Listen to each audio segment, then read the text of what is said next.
കുട്ടികളുടെ ഇടയിലേക്ക് ഈ രാഹു കടന്നു വരുമ്പോഴാണ് നമ്മൾ മാതാപിതാക്കൾ ഇതൊക്കെ ഒന്ന് ശ്രദ്ധിക്കണം. അവർ കറക്റ്റ് സമയത്ത് ഉറങ്ങുന്നുണ്ടോ, അവർ കൂടുതൽ സമയം ഫോണിലാണോ, അവർ കറങ്ങി നടക്കുന്നത് എങ്ങനെയാണ്, അവർ ഏതെങ്കിലും ലഹരിയോ അല്ലെങ്കിൽ ചീത്ത കൂട്ടുകെട്ടുകളിലേക്ക് പോകുന്നുണ്ടോ, ഇതൊക്കെ ശ്രദ്ധിക്കാൻ വേണ്ടി നമ്മൾ ആദ്യമേ അവരിൽ ആ മാറ്റം കുജദശ കഴിഞ്ഞിട്ട് ആ രാഹുർദശയിലേക്ക്. അപ്പോൾ ഇടയ്ക്ക് നമ്മളൊന്ന് ജാതകം ഒന്ന് അനലൈസ് ചെയ്യണം. ഇങ്ങനെയുള്ള കൂട്ടുകെട്ടുകൾ, രാത്രി സഞ്ചാരങ്ങൾ, ഇങ്ങനെയുള്ള കാര്യങ്ങളൊക്കെ കുട്ടികൾ അമിതാവേശം കാണിക്കുന്നുണ്ടെങ്കിൽ തീർച്ചയായിട്ടും അച്ഛനമ്മമാർ അവർ അസ്ട്രോളജറെ കാണുകയും ഈ രാഹു സ്വാപഹാര കാലത്തൊക്കെയാണ് ശരിക്കും മോശം. രാഹുവിൻ്റെ എല്ലാത്തരം മോശങ്ങളും ലൂടെയും കടന്നു പോകേണ്ടി വരും. കാരണം എന്ന് വെച്ചാൽ ഈ അധർമ്മം വരുന്നത് എങ്ങനെയാണെന്ന് പറഞ്ഞാൽ സണ്ണും മൂണും, അതായത് സൂര്യനും ചന്ദ്രനും ആണല്ലോ ഇവരെ അസുരനെ പറഞ്ഞു കൊടുത്തത്.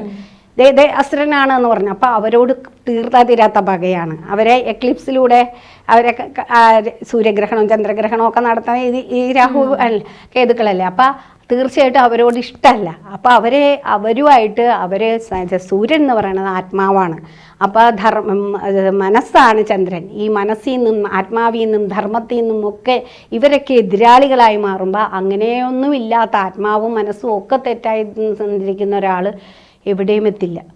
അയാൾ ഒരുപാട് തെറ്റുകളിലൂടെ ഒരുപാട് പ്രശ്നങ്ങളും നമുക്ക് പറയാൻ അവർക്ക് പ്രശ്നങ്ങളില്ല.